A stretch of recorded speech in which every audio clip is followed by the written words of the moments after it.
Good morning, YouTube. All right, by popular demand, well, from demand of my kids, I'm going to show you all how to make a real old-fashioned, absolutely from scratch chicken and dumplings. This is the good stuff, y'all. You're going to like it.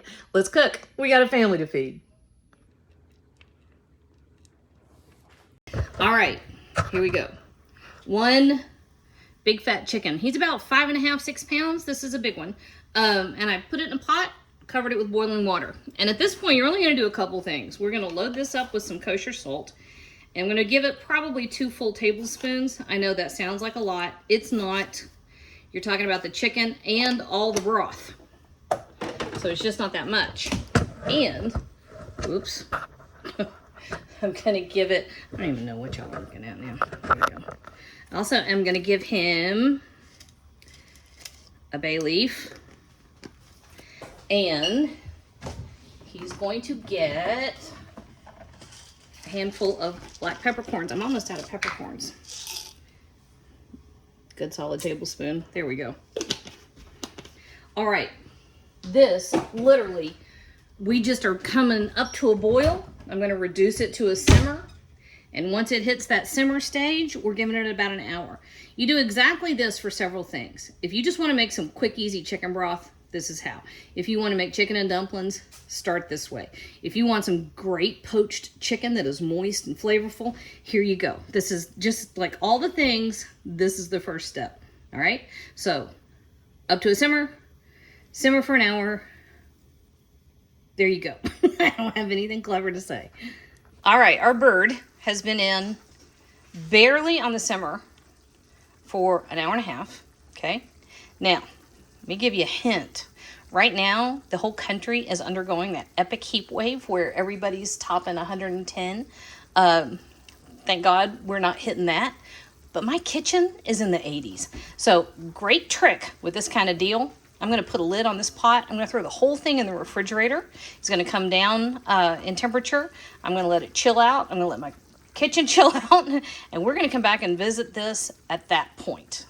All right, I know I said I was going to let that cool down and we'd come back to it, but I wanted to show you this.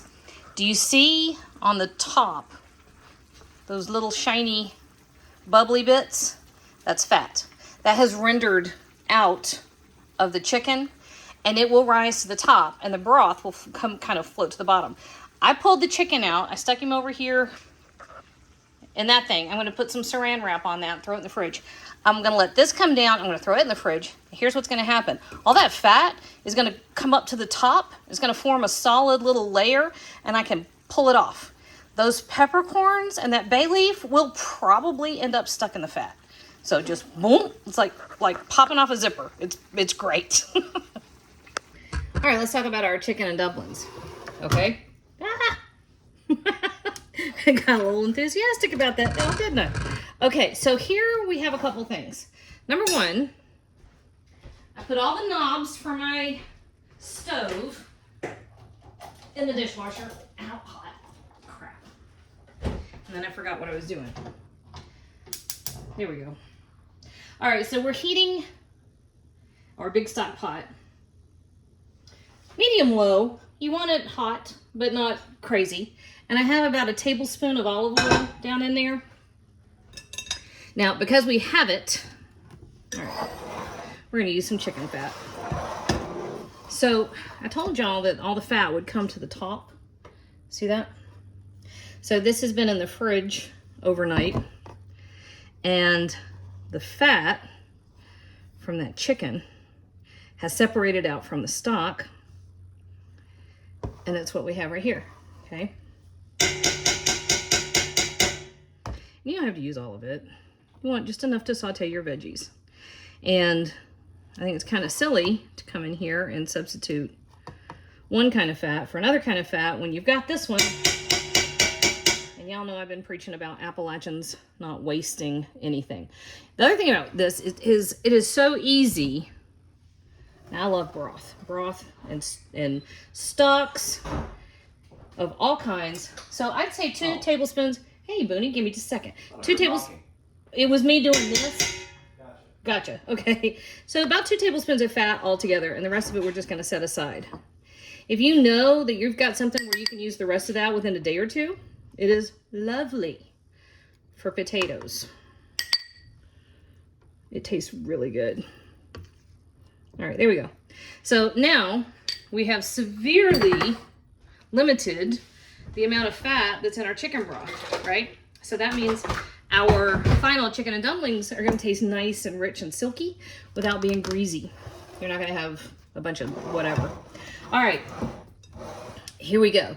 This is about 5 big fat carrots. Hey, that's the 5 big fat carrots, 3 stalks of celery, and a giant onion. All right, and these are all gonna go in there. You know, the time is coming when I will have a YouTube studio. Wouldn't that be crazy? A kitchen just devoted to YouTube where I can leave my camera set up all the time.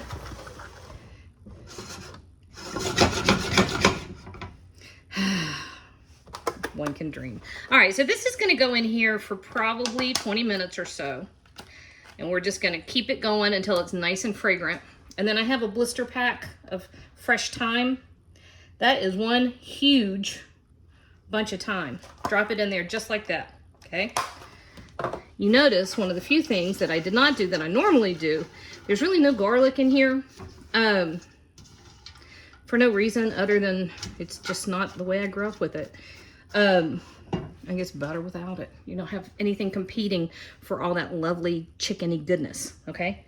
All right, this is just gonna sit and saute, and I'm gonna come over here and get ready to put all the stuff together for our dumplings. Okay, next steps. Got everything out here to make our dumplings, and let's show you this real quick. Let's see if I can not be super creative with the camera angles anymore. All right, so we've had probably 15 minutes. Those are beginning to get soft. We're adding our chicken broth. You don't have to use the strainer, I just think it makes it nicer.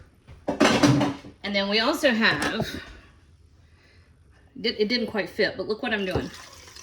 So I'm taking all but maybe, that's maybe half a cup I left. This, we're going over here, I'm gonna show you something else with it, okay? So now, our soup base is just gonna come up to a boil. We're gonna make our dumplings. So then, I do not have a fancy pastry cutter. I used to. Back when I used to think that I could have equipment in my kitchen that children would leave alone. I haven't been able to keep one in years. But it's all right. It's not a big deal. You're really just doing this. This is called cutting in, believe it or not. And you really want to do this just until you've got everything kind of mixed. In a minute, I'm going to use my fingertips. This is almost like you're making pastry. And that's all you do to it. Okay, so before I make you not watch me, half a teaspoon of black pepper, half a teaspoon of salt, a teaspoon and a half of baking soda. Okay, so this takes a minute. I'm just going to keep cutting and incorporating our butter into the flour, just like this. I have a half cup of buttermilk. Well, it's about 3/4 of a cup of buttermilk. I'm not giving you an exact measurement because I don't know what it is yet, because flour is weird and changes day to day based on the humidity. And right now, our humidity is through the roof, which means this flour won't take as much liquid. That was more explanation than y'all probably wanted or needed. All right, give me a minute to do all of this. I'll be right back. Maybe. I love you, buddy. Wait, hold on. Okay, so he's demanding dumplings. And he left. That's probably safer. All right, here is the chicken that I pulled off of the chicken that we made the broth with at the very beginning. And I dropped that in the pot because we are at the very end. Okay, that little bit of broth that I did not use a minute ago, and that little like 4 tablespoons of flour, I mixed them together. It's right here. This will help thicken things. You got 3 methods of thickening things with this recipe. 1 is that little bit of flour. 2 are the dumplings themselves, which are going to go in this pot. And 3, we're going to give it a little splash of heavy cream right before we're ready to serve it. So drop these in one at a time. This helps keep them from sticking together, which, you know, let me show y'all something. Hang on. If your dumplings stick together, it's not the worst thing that ever happened, but it makes them take a lot longer to cook.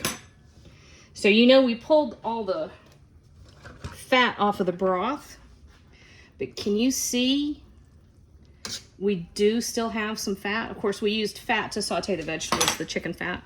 That little bit of chicken fat, tablespoon or 2, I can't remember now what we used, that little bit of chicken fat will give this a gorgeous, rich flavor, yes, but mouthfeel as well. Don't stir those as hard as I just did because you'll break up your dumplings. So this is just now gonna come up to, whoop, come back up to a boil, and I'm gonna let this simmer, not the top on, just leave the top off for about 10 minutes. I just cleaned my stove, y'all. Don't judge me. Okay. 10 minutes. Okay, we are right at 10 minutes. Turn my timer off. And this is exactly what we're looking for, okay? So underneath here, we have our stew. I picked up a dumpling. And then our dumplings have all come right up to the top. That's for Mama. Bladen has already staked a claim to the rest of the pot. So I'm gonna turn it off and let him get back over here. And then we're just gonna go with a little bit of fresh parsley. Just like that. And now that's all there is to it. That's how you make homemade chicken and dumplings. You come in here and you sneak a bite. The only thing left to do really is to adjust for seasoning. So if you need salt or pepper. But we seasoned the broth, we seasoned the chicken, we seasoned the dumplings. And